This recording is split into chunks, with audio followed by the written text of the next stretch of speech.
साथियों नमस्कार, कैसे हैं आप सब लोग। मज़ामा केम छो कसा आहेस। कई बार क्वेरी आती है आपकी कि नकल का फॉर्म कैसे भरें। भाई जैसे भरते हैं वैसे भर लो, पर कुछ नया सीखना चाहते हो और तरीके की बात सीखना चाहते हो तो आज का ये कंटेंट आपके लिए काफ़ी महत्वपूर्ण है। भाई किसी फॉर्म को भरने के लिए सबसे पहले वो फॉर्म मिलता कहाँ पर है, इसकी जानकारी हमें होनी चाहिए। नकल का फॉर्म जो है आपको ऑनलाइन नहीं मिलेगा। ये कहाँ मिलेगा आपको? आपके सीनियर के दफ्तर में। और अगर वहाँ भी नहीं मिल रहा है या आपका सीनियर आपको वो फॉर्म देना नहीं चाहता है तो फिर आपको जाना पड़ेगा स्टैम्प वेंडर के पास में, जो बैठते हैं कोर्ट में। उनके पास जाएंगे और उनसे कहेंगे हमें नकल का फॉर्म दीजिए, तो आपको एक फ़ॉर्म पकड़ा देंगे। उस फॉर्म को जो है आप अपने जो व्यक्तिगत लैपटॉप है या कंप्यूटर है उसमें फीड भी कर सकते हैं, ताकि भविष्य में आपको वो फॉर्म जो है परचेज ना करना पड़े और कंसेंट डाटा के बेसिस पे अपन जो है प्रोसीड कर सकें। क्लियर हो गया अपने को? तो फॉर्म कहाँ मिलेगा ये जानकारी हमको मिल चुकी है। अब दूसरा प्रश्न दिमाग में घूमता है कि जो ये फॉर्म है इस पर क्या कोर्ट फीस भी देना होता है या नहीं। इस पर कोर्ट फीस देना होता है, जो कि है ₹1 का कोर्ट फीस। इसको जो है आप नोट डाउन कर लो। और अगर अर्जेंट का प्रार्थना पत्र है तो कोर्ट फीस लगेगा ₹2 का। अब तीसरा प्रश्न है कि नकल का जो फॉर्म है ये सबमिट कहाँ होगा। मतलब इसको हम हवा में फेंक दें तो नकल आ जाएगी, या हम डिस्ट्रिक्ट जज को दे के आए तो नकल घर आ जाएगी, या इसको हम भेज दें पोस्ट ऑफिस से तो नकल आ जाएगी। कहाँ से जो है नकल हमको मिलेगी और किस प्रकार जो है ये फॉर्म सबमिट करना होता है। इस फॉर्म को पूरा भरने के बाद हर कोर्ट में होती है एक शाखा, क्लियर है, जिसको हम कहते हैं कॉपिंग डिपार्टमेंट। उस डिपार्टमेंट में जो है आपको जाना पड़ता है और इस फॉर्म को जो है सबमिट करना पड़ता है।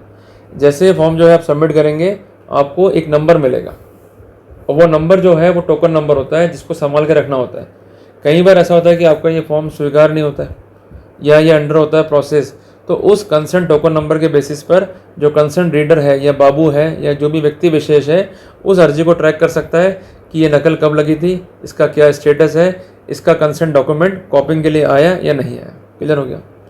अब चौथा प्रश्न ये है कि अगर ये प्रार्थना पत्र जो है स्वीकार हो गया तो फिर क्या होगा। जो कंसर्न कॉपिंग सेक्शन है आपको सूचित करेगा। सूचना कैसे होगी? कई जो इंस्टीट्यूशंस हैं वो इन्फॉर्म करते हैं थ्रू SMS, कई इंस्टीट्यूशन जो है इन्फॉर्म करते हैं थ्रू ईमेल, और कुछ जो है लगा रहते हैं एक शीट जिसमें कंसर्न एप्लीकेशंस के नंबर होते हैं। उनको ट्रैक करते हुए आपको जो कंसर्न एप्लीकेशन है उसके कॉन्सिक्वेंसेस में जो आउटस्टैंडिंग आई है, जो डिमांड आई है, वो जमा करानी होती है। और 2 या 3 दिन के भीतर आपकी नकल जो है रेडी हो जाती है और आपको नकल जो है मिल जाती है। अगर नकल का नेचर अर्जेंट है तो सेम डे मिल जाएगी, अर्जेंट नहीं है तो नेक्स्ट डे या 2 दिन बाद जो है आपको इजीली मिल जाएगी। क्लियर हो गया? तो ये एक बेसिक प्रोसेस है।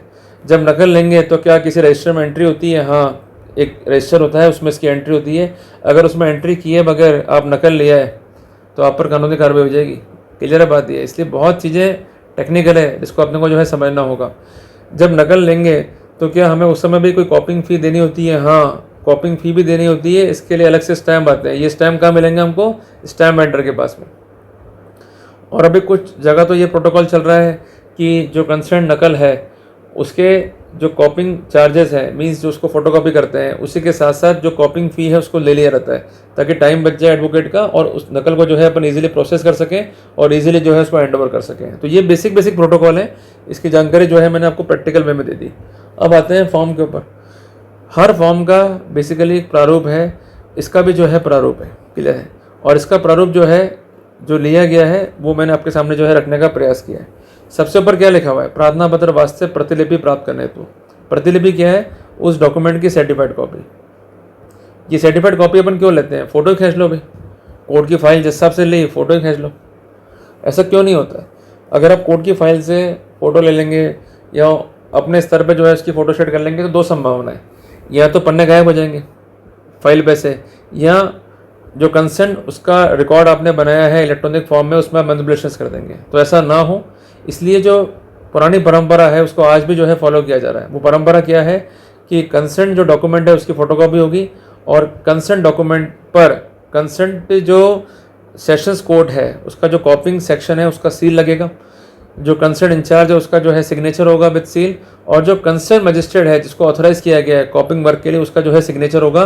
तभी ये कंसेंट कॉपी जो है सर्टिफाइड कॉपी कहलाएगी, अदरवाइज नहीं कहलाएगी। इसका बेनिफिट क्या है? ये कंक्लूसिव प्रूफ है। विदाउट एनी फर्दर प्रूफ आपको इस डॉक्यूमेंट को जो है साबित नहीं करना पड़ेगा। डॉक्यूमेंट को साबित करने पे स्वतः ही इस पर एग्जिबिट लगा दिया जाएगा, ये स्वतः ही साक्ष्य में एडमिसिबल हो जाएगा, जिसके लिए आप धारा 58, धारा 74 इंडियन एविडेंस एक्ट का अवलोकन भी कर सकते हैं। तो कितना बड़ा प्रिविलेज है एक सर्टिफाइड कॉपी से। तो मैंने आपको ये बताया कि जो कंसेंट एप्लीकेशन है उसका एक फॉर्मेट है, उसके ऊपर क्या लिखा होगा, प्रार्थना पत्र वास्ते प्रतिलिपि प्राप्त करने हेतु। और आप इस कंसेंट फॉर्म को भी जो है अपने सिस्टम में जो है टाइप कर सकते हैं ताकि आपको दिक्कत ना पड़े। इसके बाद क्या आएगा, कोर्ट का नाम। जिस कोर्ट में केस चला है, जहाँ से नकल लेनी है, उसका नाम आएगा। वही प्रोसेस जो है हमको अपनाना है। कोर्ट के बाहर जाएंगे, एक पट्टी में कोर्ट का नाम लिखा होता है, वो नाम जो है हमको यहाँ फिल करना है। क्लियर है। उस कंसेंट कोर्ट में जो केस चल रहा है उसका मुकदमा नंबर होता है, उस मुकदमा नंबर को यहाँ भरना होता है। अगर मुकदमा जो है निगरानी में तो यहाँ आ जाएगा निगरानी का नंबर, अगर वो अपील में है तो आ जाएगा अपील का नंबर। क्लियर है। एक बात विशेषता ध्यान रखिएगा, जो अक्सर हम गलती करते हैं इस फॉर्म को भरने में, अगर क्रिमिनल केस है उसको लिखिए क्रिमिनल केस। इसका अलग अलग विंग है। हर कोर्ट में 2 बैठते हैं बाबू, सिविल का अलग बैठता है, क्रिमिनल का अलग बैठता है। नहीं तो वो फाइल ढूंढते रह जाएंगे आपकी कि भाई ये फाइल सिविल का है या फाइल क्रिमिनल का है, बड़ा कन्फ्यूज़न है भाई। क्लियर है। तो ज़रूर लिखिए। अगर फैमिली कोर्ट में ये लगा रहे हैं आवेदन, तो अगर आपका डिवोर्स केस है तो लिखिए डिवोर्स केस। अगर आपका केस सेक्शन 9 का है तो लिखिए केस सेक्शन 9 का। अगर केस आपका है मेंटेनेंस का तो लिखिए केस मेंटेनेंस का। आपको ही सुविधा होगी, कहीं भी दुविधा नहीं होगी। क्योंकि मेरा प्रैक्टिकल एक्सपीरियंस है, इसलिए आपके साथ में जो है शेयर कर रहा हूँ डाटा को मैं, ताकि आपको दिक्कत नहीं पड़े। क्योंकि हम लोग तो बहुत पेन लेते हैं, पर दर्द हमारा तभी दूर होगा जब आप सही रूप से जो है प्रोसीड करेंगे और जो गाइडलाइंस है, जो कंप्लाइंसेस है, उसकी अक्षरशः पालना सुनिश्चित करेंगे। क्लियर है। इसके बाद क्या आएगा, कंसर्न केस का टाइटल। उसके लिए वही प्रोसेस है कि जो कॉज लिस्ट है वहाँ से टाइटल जो है आपको मिल जाएगा। अब बाबू जो है फाइल को कैसे ढूंढेगा, कोई अंतर्यामी तो है नहीं कि बिल्कुल फाइल जो है सामने पड़ी हुई उसके उसको जो है इजीली ट्रैक हो जाएगी। जब ये डिटेल आप देंगे तो अल्टीमेटली उस केस में डेट क्या पड़ी है, सुनवाई की पेशी क्या है, उसको जो है लिखा जाएगा। अगर वो केस निर्णित हो गया है तो उसको लिखा जाएगा भाई इस तारीख को ये केस जो है डिस्पोज हो गया है, और एक लाल पेन से साइड में जो है नोट लगाना होता है आपको, निर्णित। क्लियर है बात। ये विशेष चीज़ ध्यान रखिएगा, अगर निर्णित नहीं हुआ है तो तारीख पेशी आएगी, निर्णित हो गया है तो नोट जरूर लगाना पड़ेगा ताकि दिक्कत नहीं हो। ये जो डिटेल्स हैं जो मैंने मार्क की है, ये आपको नहीं भरनी होती है, ये केवल जनरल जो है डिटेल है। पर एक बात ध्यान रखिएगा, अगर आपका आवेदन आवश्यक प्रकृति का है तो उसको मेंशन करना पड़ेगा। उसके लिए आपको लाल पेन से नोट लगाना पड़ेगा और टिकट जो है 2 रुपये की लगानी पड़ेगी। अब आते हैं डिटेल क्या क्या चाहिए आपको। उदाहरण के लिए मान लीजिए मेरा एक मुकदमा है सेक्शन 138 NI एक्ट का, तो मैं क्या क्या डॉक्यूमेंट चाहूँगा। सबसे पहली बात तो कंप्लेंट, परिवार। दूसरी बात प्रोसीडिंग्स, ठीक है, समस्त दस्तावेज जो रिक्वायर्ड है, और इसके अलावा वो समस्त दस्तावेज जो इस केस फाइल का प्रोसीडिंग है, जैसे समन्स हो गए, वारंट हो गए, या जो भी आपकी रिक्वायरमेंट है, आपको स्पेसिफिक जो है लिखना होगा। अदरवाइज डॉक्यूमेंट जो है प्रोसेस नहीं होगा, आपको ही दिक्कत पड़ेगी। कितने कॉपीज चाहिए आपको, 2, 3, 4, 5, 10, 20 जो भी चाहिए उसके नंबर लिख दो यहाँ पर। और उद्देश्य क्या है, फॉर रिकॉर्ड। ये एक सेट लैंग्वेज है, उसको लिखा जाता है। क्लियर है। अगर मान लीजिए मेरा मुकदमा जो है पुलिस कार्रवाई का है, मीन्स मुकदमा में चार्जशीट है, तो क्या हम लेंगे, हम FIR, चार्जशीट, 161 CRPC के बयान जो कि वर्तमान में हो गए हैं 180 BNSS के बयान, 164 CRPC के बयान जो कि वर्तमान में हो गए हैं 183 BNSS के बयान। कोई बेल ऑर्डर हो तो उसको लिख दीजिए जो रिक्वायर्ड है आपको। तो जो जो रिक्वायरमेंट है उसको लिख दीजिए और कितनी कॉपीज चाहिए और उसका पर्पस क्या है, फॉर रिकॉर्ड ही आएगा उसमें, और कुछ दिक्कत नहीं है। और अगर मामला रिजेक्शन ऑफ बेल का है, आपको अपील करना होता है इमीडिएटली। क्लियर है। सेशंस कोर्ट में, हाई कोर्ट में बेसिकली अपील नहीं है, बट सामान्य भाषा में हम उसको अपील ही कहेंगे। क्लियर है। तो वहाँ पर अर्जेंसी होती है, तो उसमें लिखा जाएगा to make an appeal before sessions court या to make an application before sessions court. तो हमें अर्जेंटली जो है रिक्वायर्ड है, तो उससे आपका जो प्रार्थना पत्र है वो अर्जेंट में कंसिडर हो जाएगा और आपको फ़ायदा ही मिलेगा। क्लियर है बात। ये एंड में जो है वो आ जाएगी तारीख जब आवेदन किया जा रहा है, और यहाँ आपके आ जाएंगे सिग्नेचर। पर मोटी मोटी बात ध्यान रखनी है हमारे को कि जब भी आवेदन दे रहे हैं तो ये एक निश्चित टाइम है, उससे पहले पहले देना है। यूजुअली टाइम 10 से 12 बजे के बीच का होता है। क्लियर है। अगर आप 12 बजे बाद जाएंगे तो आवेदन नहीं लिया जाएगा। नंबर 1, अगर आपका कोई एडवोकेट नहीं है, आप खुद ही पैरवी कर रहे हैं अपनी, तो आपको जाना पड़ेगा व्यक्तिगत रूप से इस आवेदन को देने के लिए। साथ में आपको अपना आधार कार्ड लगाना पड़ेगा। तीसरी बात है, फ़ोन नंबर जरूर मेंशन करें, ईमेल जरूर लिखें। नहीं लिखेंगे तो आप ही घाटे में आएंगे। उनको कुछ क्वेरी करनी है वो कर ही नहीं पाएंगे। और ऐसा फ़ोन नंबर देना जो फ़ोन नंबर लग जाए। अब कई लोग ऐसे ऐसे फ़ोन भी रखते हैं जिनके फ़ोन नंबर लगते नहीं है, फिर वो कॉपिंग वाले फ़ोन करते रहते हैं, इधर उधर जो है फ़ोन लगते रहते हैं, परेशानी रहती है। तो अगर आप एक अधिवक्ता भी हैं, आपके पास टाइम नहीं है, तो किसी भी अधिनस्थ का आप नंबर दे रहे हैं तो ऐसा हो कि जो लग जाए, उठा लिया जाए पहली बार में। क्योंकि ये लोग क्या बार बार फ़ोन नहीं करते, एक बार ही फ़ोन करेंगे, आपने उठाया, वेल एंड गुड, नहीं उठाया, या प्रोसेस कर देंगे, या तो खारिज कर देंगे अर्जी को, या वेट कर लेंगे। तो ये एक बेसिक प्रोटोकॉल है। और अर्जी लगाने के बाद 2 दिन में या 3 दिन में जो है रिकॉर्ड आ जाता है।